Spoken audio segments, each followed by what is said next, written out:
Rivals has arrived. I'm Scott Mitchell, and that guy over there is Jason Buck, more affectionately known as Mr. Potato Head. I wear it proudly. I'm Mr. Idaho. Yes, he is. All right, well, exciting time of the year in the NBA simply because it's the draft, there's free agency. Everyone's trying to figure out how we can create this new super team and buy a championship. LeBron James is on the prowl again, and he's looking for places to land. Does he stay in Cleveland? Does he go to Houston, L.A.? Well, we ask our Facebook friends, what about Utah? Why doesn't he come to Utah? Here's what they thought about it. 100% said, Dude. There's no way. That's like there's not even a snowball's chance that LeBron is ending up in Utah, Jason. Well, that's what everybody thinks the chance is of him coming here, but I think it is a match made in heaven. I think he could come here and win it all. You got one of the best defenses in the NBA with a young team that's going to be one more year, mature, and with Donovan Mitchell, like you said, I think it's a perfect fit for him. He doesn't have to try to mix with a bunch of other superstars because it's going to be LeBron James ball.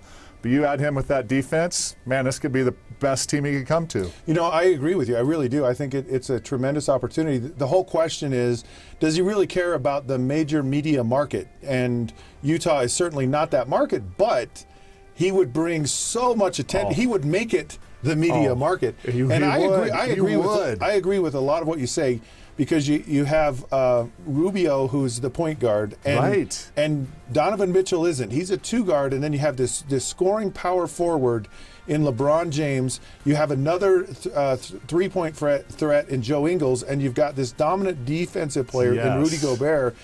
They literally, the Jazz are kind of that one player away from being kind of like Golden State. And you look at Kevin Durant, and he stepped back. He took a little bit of humble pie, and he said, okay, I'm going to buy into this team concept. I'm going to go where I've got a great coach, a great system, and they're all about winning, and they're all about team. And I think LeBron understands. I think everybody in the NBA understands. Yeah. It's not just one player that's going to make you great. And you look at all the great teams throughout the history of the NBA, they were great. They were great teams. Those support players were more than support. They were tremendous. Michael Jordan figured that out when he was with the Bulls, and he knew he needed guys like Steve Kerr, and he needed Cartwright to step up, and Scottie Pippen, and some of these other guys. Yeah, that old Celtics with Larry Bird and that whole group. I mean, they were amazing, but a great team.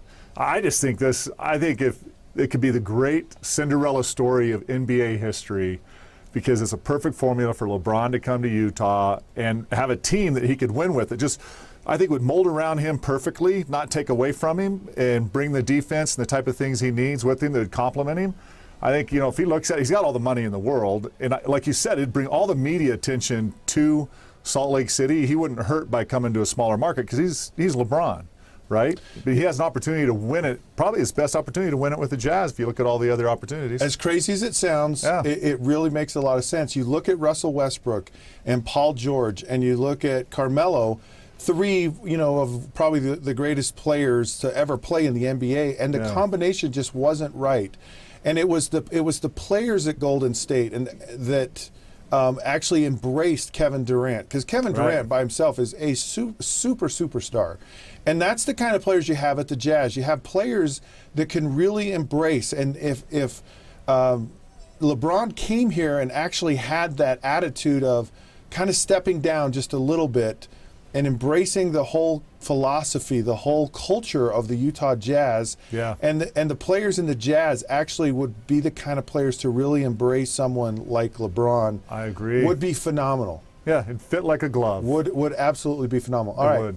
There you have it. We have solved this enigma. We're just trying to help you out, LeBron, because you're great, but the championships, they're not matching up. We want a championship. You want a championship. Come to Utah. We need to be NBA GMs. Doesn't he know this is the place? Yeah. This is the place, This dude. is the place. Yeah. Ask Brigham. Yes. You don't have to go to L.A. Don't go to Houston. Right here.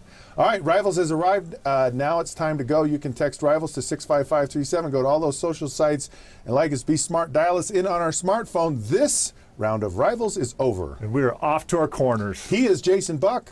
And I'm not Scott Mitchell. And thank goodness for that. We'll catch you soon.